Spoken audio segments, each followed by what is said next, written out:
आज हम कक्षा 12 में मैथिली शरण गुप्त द्वारा रचित कैकेयी का अनुताप पाठ के बारे में पढ़ेंगे, जो राष्ट्र कवि मैथिली शरण गुप्त के द्वारा रचित साकेत महाकाव्य से लिया गया। कैकेयी का अनुताप शीर्षक जो हमारी पाठ्य पुस्तक काव्यांजलि में संकलित है। तो बच्चों, इसमें हम कैकेयी के अनुताप के बारे में पढ़ेंगे। देखिए आगे। तदनंतर बैठी सभा उटज के आगे, नीले बितान के तले दीप बहु जागे। टकटकी लगाए नयन सुरों के थे वे, परिणामों सुकुन भयातुरों के थे वे। उत्फुल्ल करौंदी कुंज वायु रह कर, करती थी सबको पुलक पूर्ण मह मह कर। वो चंद्रलोक था कहाँ चांदनी वैसी, प्रभु बोले गिरा गंभीर नीर निधि जैसी। तो बच्चों, आज भरत जो है राम को मनाने के लिए चित्रकूट पहुंचे हैं। तो चित्रकूट पहुंचे तो राम जी की कुटिया के ठीक सामने जो है, जहां सभा का आयोजन किया जा रहा है, तदनंतर बैठी सभा कुटज के आगे। इसके बाद कुटज माने कुटिया के सामने ही एक सभा का आयोजन है, और नीले बितान के तले दीप बहु जागे। और उस सभा में नील गगन ही, नीला आकाश ही सभा में छाया हुआ मानो चंदोवा है। और टकटकी लगाए नयन सुरों के थे वे, परिणामों सुकून भयातुरों के थे वे। और आसमान में चमकते हुए तारे मानो देवताओं के नेत्र हैं। जो टिमटिमाते हुए तारों को देखकर ऐसा लगता था कि ये देवताओं के नेत्र हैं, जो सभा में हुए परिणाम को जानने के लिए उत्सुक हैं। और देवता भयभीत थे, किस बात के लिए कि कहीं सभा में परिणाम उल्टा न हो जाए। कहने का मतलब कि भरत राम को वापस लौटा ले जाने के लिए आए हैं, तो कहीं ऐसा न हो कि राम अयोध्या वापस चले जाएं।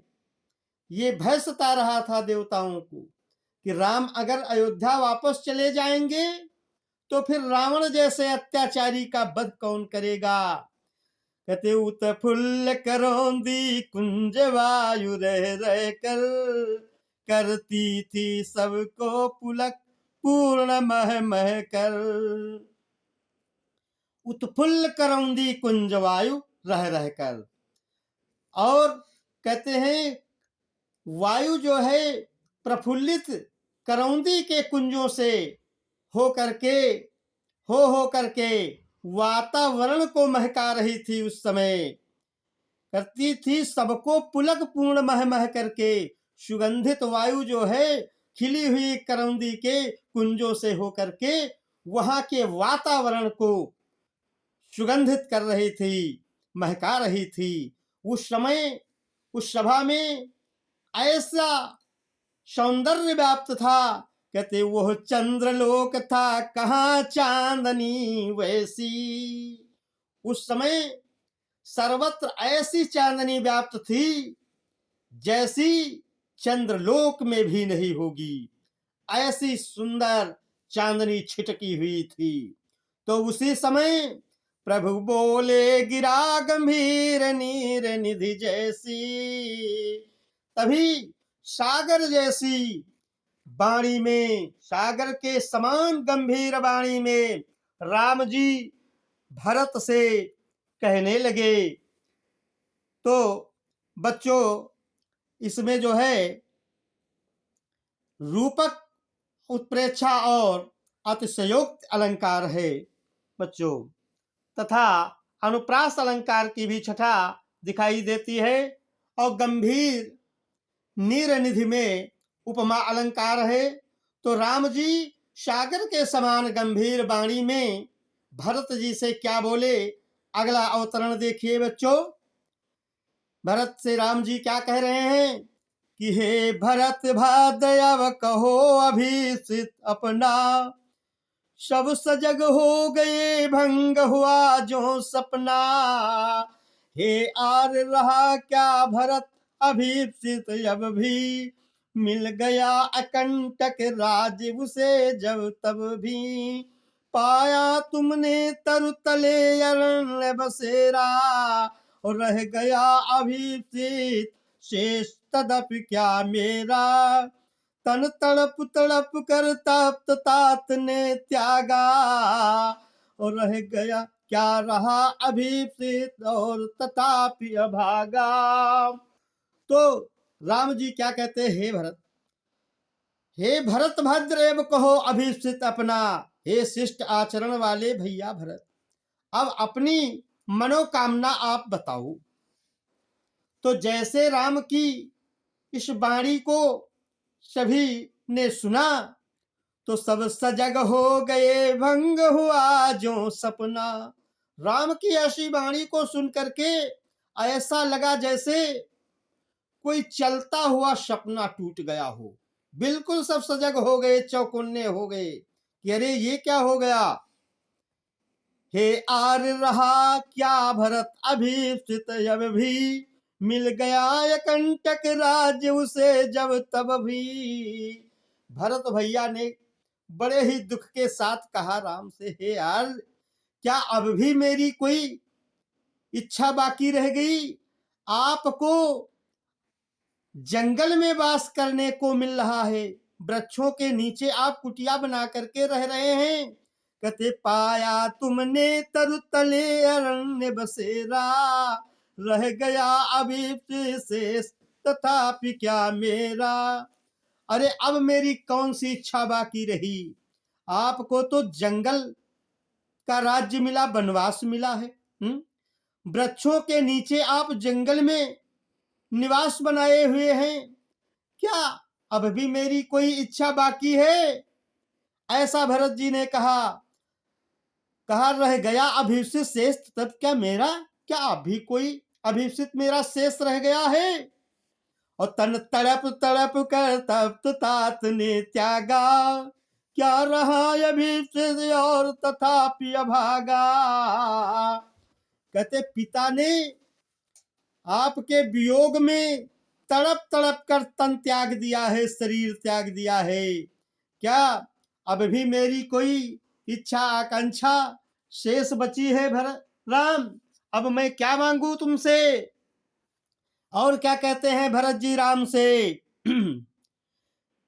कि हा इसी अयस के हेतु जनन था मेरा, और निज जननी ही के हाथ हनन था मेरा। हे राम क्या इसी अपयश के लिए ही, इसी कलंक के लिए ही इस संसार में मेरा जन्म हुआ था। और क्या मेरी माता के हाथ से ही मेरा अपयश रूपी मरण भगवान ने लिखा था, हैं? यही मेरे भाग्य में था जो भगवान ने लिख दिया कि मेरी माता के हाथों के द्वारा ही मैं कलंक रूपी मेरा मरण हो। ऐसा मेरे विधाता ने मेरे भाग्य में लिखा था। और क्या कहते हैं कि अब कौन अभिषित और आर वो किसका, संसार नष्ट है भ्रष्ट हुआ घर जिसका। भाई भरत कहते हैं राम से, हे यार क्या अब भी मेरी कोई अभिलाषा बाकी बची है। जिसका सब कुछ नष्ट हो जाए, घर बार नष्ट हो जाए, सारा संसार नष्ट हो जाए, क्या उसकी अभी और कोई मनोकामना बाकी रह गई। अब तो मेरा सब कुछ नष्ट हो गया, संसार में मेरे लिए कुछ नहीं रहा, सारा संसार मेरे लिए बेकार हो गया। तो हे भैया अब मेरी कौन सी मनोकामना शेष बची है जो मैं बताऊं आपसे। ऐसा कह रहे हैं भरत जी और क्या कहते हैं कि मुझसे मैंने ही आज स्वयं मोह फेरा, हे यार बता दो तुम्ही अभिप्सित मेरा। हे भैया, आज मैं स्वयं को अपना मुंह दिखाने लायक नहीं रह गया हूं। मेरा मन अपने मन को देखने की इच्छा नहीं कर रही है, मुझे अपने से ही घृणा हो रही है। मैं अब आपको कौन सी अपनी मनोकामना बताएं। तो प्रभु ने भाई को पकड़ हृदय पर खींचा, और रोदन जल के से सा विनोद उन्हें फिर सींचा। भरत की ऐसी दुख भरी वाणी को सुन करके भाई राम ने भरत को अपने तरफ खींच करके हृदय से लगा लिया और अपने आंखों के आंसुओं से भरत के शरीर को सिंचित कर दिया। कहते उसके आशय की थाह मिलेगी किसको, और जन कर जननी ही जान न पाई जिसको। कहते हैं राम कि उसके आशय की यह थाह मिलेगी किसको, और जनकर जननी ही जान न पाई जिसको। अरे जिसको जन्म देकर माता ने जिसकी गहराई को न जाना, उसके हृदय की थाह को भला कौन जान सकता है। तो बच्चों, इसमें भरत और राम के प्रेम की पवित्र झांकी बताई गई है और प्रसाद गुण है। आगे देखिए अगले अवतरण में जब इतना राम ने कहा तो कहते ये सच है तो अब लौट चलो तुम घर को, और चौके सब सुनकर अटल कैकेयी सुर को। शब ने रानी की ओर अचानक देखा, वैधव्य तुषार व्रता यथा विदुलेखा। बैठी थी अचल तथापि असंख्य तरंगा, वह सिंही अब थी हा गोमुखी गंगा। हा जनकर भी मैंने न भरत को जाना, सब सुन ले तुमने स्वयं अभी ये माना। ये सच है तो फिर लौट चलो घर भैया, अपराधिन मैं हूं तात तुम्हारी मैया। तो जब राम ने ऐसा कहा कि जिस माता ने भरत को जन्म दिया, उस माता ने भरत के दृढ़ संकल्प को न जाना, उसके हृदय की गहराई को न जान पाया, तो भला भरत के हृदय की गहराई को कौन जान सकता है। ये सुनकर के रानी कैकेयी राम से कहने लगी, हे राम, अगर ये सच है तो फिर तुम घर वापस लौट चलो। तो कहती ये सच है तो अब लौट चलो तुम घर को। रानी कैकेयी ने कहा, हे भैया राम, अगर ये बात सत्य है तो तुम अब घर वापस लौट चलो। तो रानी कैकेयी की इस बात को सुनकर के सभा के जितने लोग थे उन पर क्या प्रभाव पड़ा। कहते चौके सब सुनकर अटल कैकेयी स्वर को, शब ने रानी की ओर अचानक देखा, वैधव्य तुषारा व्रता यथा विदुलेखा। रानी कैकेयी की इस वाणी को सुनकर सब चौंक गए। रानी कैकेयी के इन अटल दृढ़ वचनों को सुनकर के सब बिल्कुल चौकन्ने हो गए और सब अचानक रानी कैकेयी की ही ओर देखने लगे। उस समय रानी कैकेयी कैसी दिखाई पड़ रही थी। कहते वैधव्य तुषारा व्रता यथा विधुलेखा। सफेद वस्त्रों में विधवा के रूप में रानी कैकेयी ऐसी लग रही थी जैसे हैं तुषार से ढकी हुई कोई चंद किरण हो, इस प्रकार से दिखाई पड़ रही थी। क्योंकि उस समय राजा दशरथ खत्म हो चुके थे, तो रानी कैकेयी सफेद वस्त्र पहने हुए थी। तो इसमें रूपक अलंकार है बच्चों। तो उस समय रानी कैकेयी सफेद वस्त्रों से ऐसी लग रही थी जैसे तुषार से ढकी हुई कोई चंद किरण हो। तो बैठी थी अचल तथापि असंख्य तरंगा। उस समय, यद्यपि उस समय रानी कैकेयी बिल्कुल शांत बैठी थी, स्थिर बैठी थी, फिर भी उसके मन में हजारों विचार उठ रहे थे, असंख्यों विचारों की लहरें उठ रही थीं और बड़ा ही बेचैन थी। वो सिंही अब थी यहाँ गोमुखी गंगा। जिस समय रानी कैकेयी ने ये वरदान मांगे थे, उस समय वो शायद एक सिंहिनी की समान थी। आज वही रानी कैकेयी गोमुखी गंगा की प्रशांत धारा के समान निर्मल और बिल्कुल शांत दिखाई पड़ रही है। और क्या कहती, हा जनकर भी मैंने न भरत को जाना।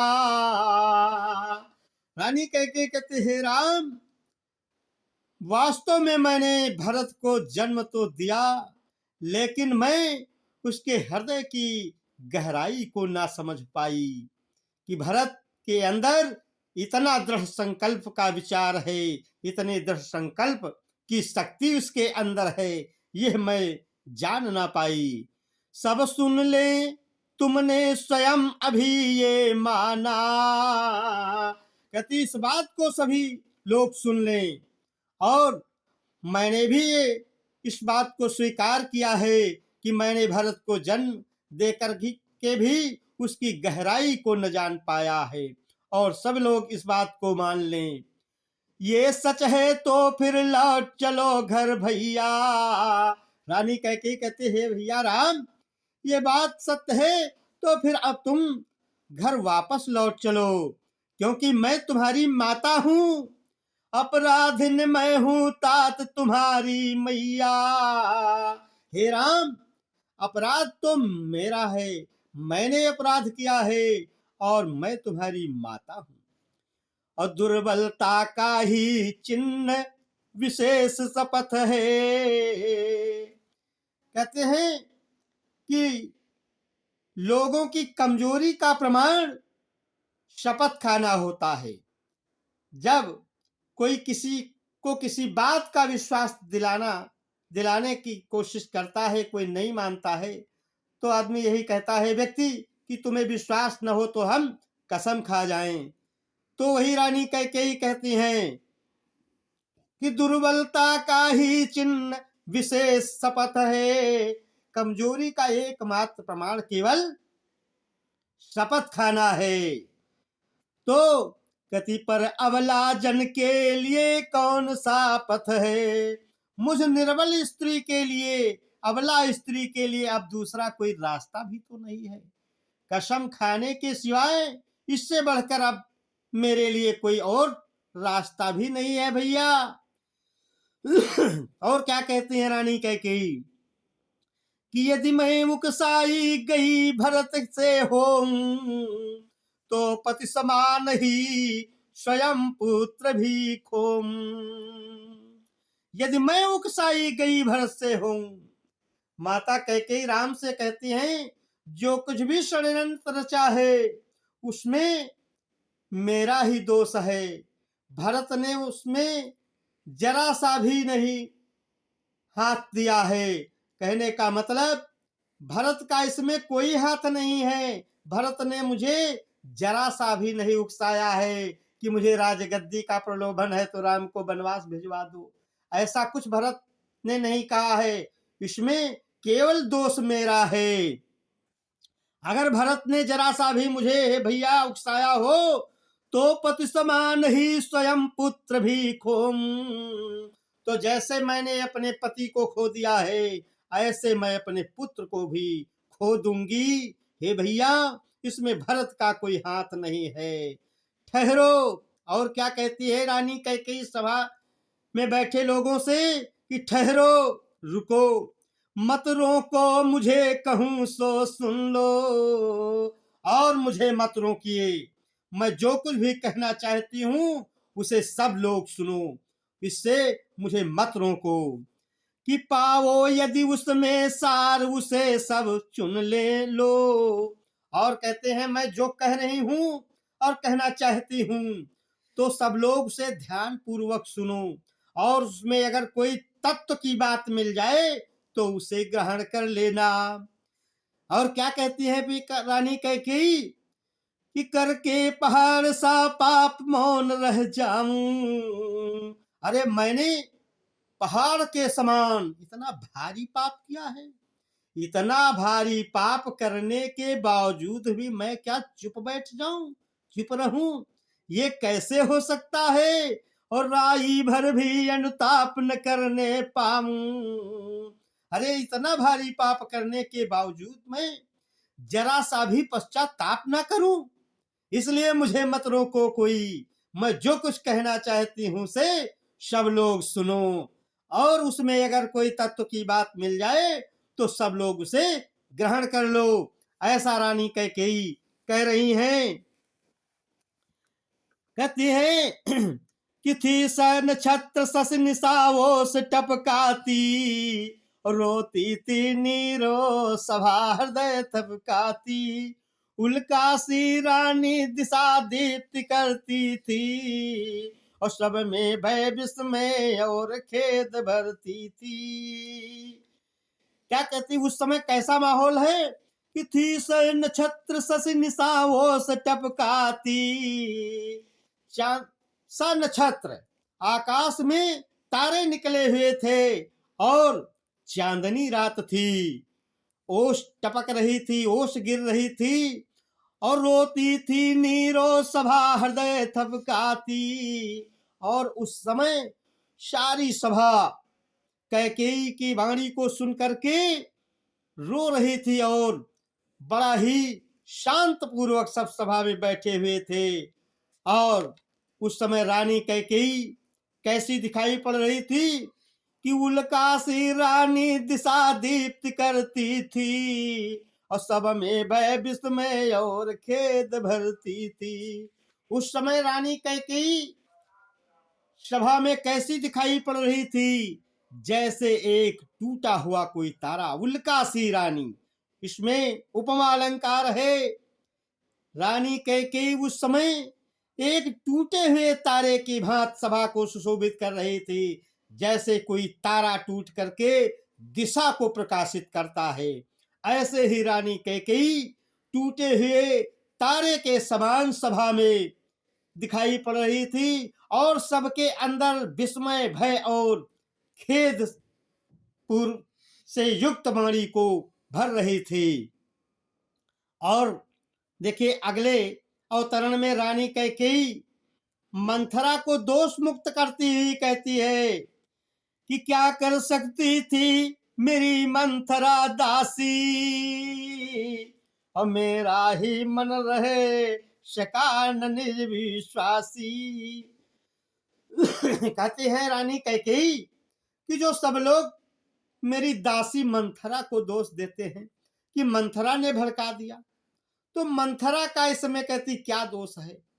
जब मेरा ही मन मेरे कहने में नहीं रहा तो उस दासी मंथरा का क्या इसमें दोष है? अगर मेरे अंदर दृढ़ संकल्प की शक्ति होती तो ऐसा कुकृत्य मैं क्यों करती? मेरा मन विचलित अगर न होता तो ये सब क्यों होता? इसमें मंथरा का कोई दोष नहीं है। ऐसा रानी कैकेयी कह रही हैं। कहती मेरा ही मन रह सका न निज विश्वासी, मेरा ही मन अपने कहने में नहीं रहा, उसने ही विश्वास खो दिया। तो इसलिए रानी कैकेयी अब मन को धिक्कारते हुए क्या कहती हैं कि जल पंजर गत अब अरे अधीर अभागे, वे ज्वलित भावते स्वयं तुझी में जागे।